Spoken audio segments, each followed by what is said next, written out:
All right, so we are here at the Nintendo Switch 2 hands-on event, and my goodness, we've got Nintendo Switches everywhere, accessories, all kinds of games to play. Let's talk about everything you need to know.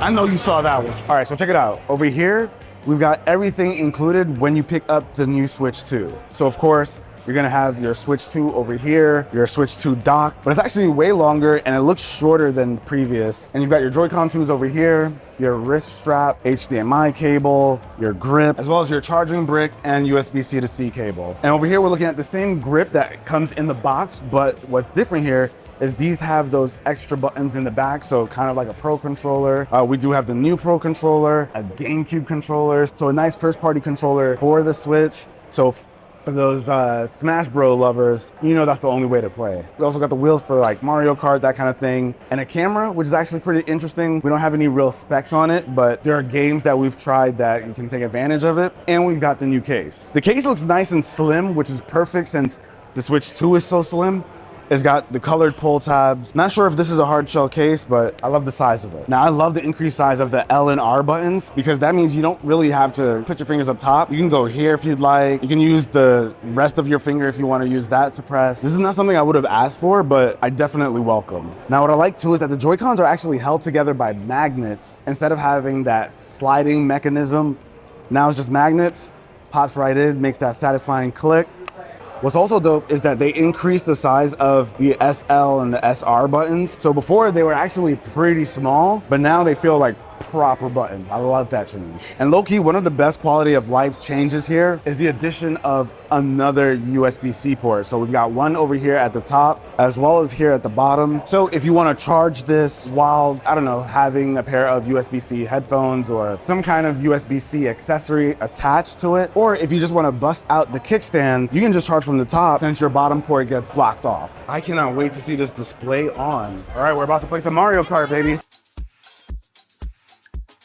There's buttons in the back of the Joy-Con grip, so it kind of turns it into a Pro controller, which is dope. Oh, are you kidding me? Okay, we came in third. It's all good. But I gotta say, guys, playing on this screen is a night and day difference.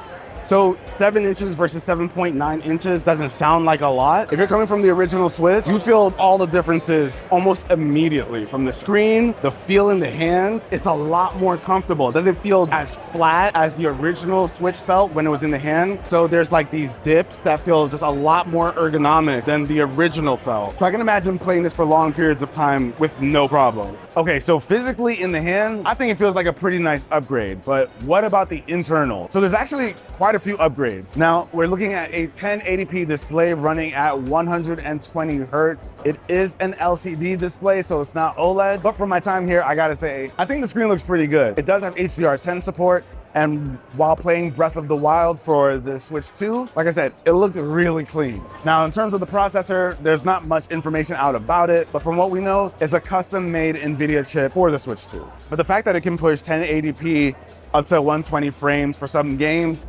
and the fact that Harry Potter looks so good, I think it's gonna at least be decent. We all know Nintendo doesn't need to be a graphic powerhouse to have really enjoyable games. Now, something that's actually cool is when the Switch is in docked mode, it'll support 4K. So it'll go up to 4K 60 FPS. And that's actually not bad if you want to play one of the more graphic intensive games like Hogwarts. And what's actually really surprising there is that it has the same thickness. So it doesn't feel like a much heavier or bigger device. It feels longer for sure, but it still feels very portable. And in terms of battery life, we're gonna be able to see from 2 all the way to 6 hours. So I'm not sure it's gonna feel very different from the previous version. It all just depends on the kind of game that you're gonna be playing. But there are a lot of cool games here. So let's go try out the Joy-Cons and see what it's like to play games made for the new Switch. So we got the new Pro controller over here, and it's slimmer. It feels really smooth. It feels really comfortable. Like my fingers grip the bottom just fine. I like this. All right, guys, so I just got through using the new Joy-Con 2s, and it's this interesting wheelchair game. It's called Drag Drive, and you pretty much put down the Joy-Cons onto a surface, and you use those mouse features that we've all been hearing about. You guys can see right in here,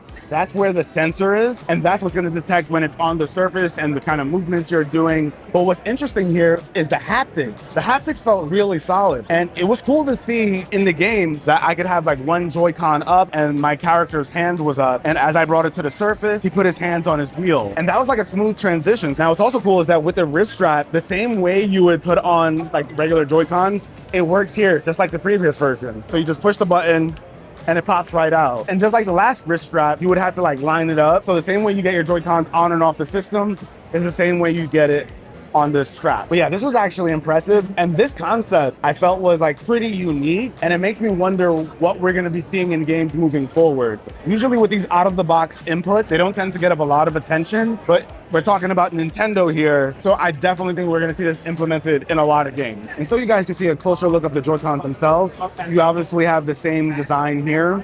You got your buttons up top, your pairing button right here. This little section is what connects to the actual Switch. And this is the sensor so that you can use it on a surface. So one thing I was a little bit concerned about when I saw the initial trailer is I wasn't sure about the bezels. I didn't know if it was gonna be like large bezels or not, but these bezels are just fine. And the screen is so large, while the side bezels are, you know, a little bit thicker than the top and bottom. I'm not mad at the screen size at all. 7.9 inches is a lot of screen. Gina was asking me if I think that I would walk around outside with this with no problem. Listen, I'll take like an 8-inch handheld outside with no problem. This doesn't feel cumbersome. It's longer, but it's thin. So I imagine like throwing this into a backpack, if you have a thin case on, not gonna be an issue. All right, guys, so we're officially wrapped up. Played a lot of awesome games, and I am so excited. I love the improvements of the hardware. But you guys gotta let me know what you think with a comment down below. What was the most impressive thing you've learned about the Switch 2 so far? And are you picking one up? Catch you in the next one. Peace.